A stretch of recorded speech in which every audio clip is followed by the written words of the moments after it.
So my camera cut out there for a little bit, most of the way through the third example, but essentially this third example is solved exactly the same way as the other ones.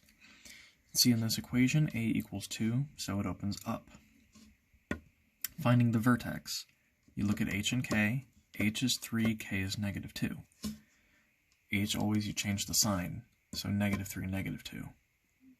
The axis of symmetry is always the x-coordinate, so the axis of symmetry is negative 3. The y-intercept, you would plug 0 in for x and solve that for y. So you've plugged 0 in for x here, then you would get y equals 2 radical 3 squared minus 2. 3 squared is 9. 2 times 9 is 18. 18 minus 2 is 16. So the y-intercept is 0, 16. For the reflection point, remember you count the distance from the y-intercept to the axis of symmetry. In this case, that distance is 3.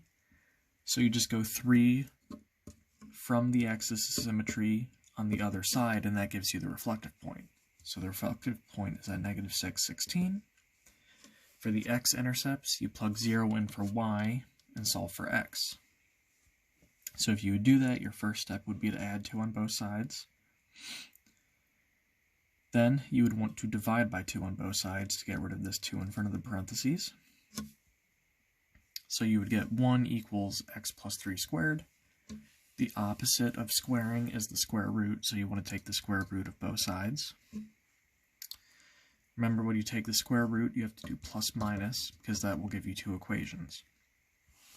You'll get the positive square root of 1 equals x plus 3, and the negative square root of 1 equals x plus 3.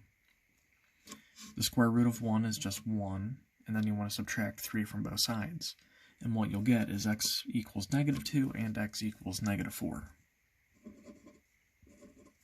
And then you have everything you need to graph the parabola.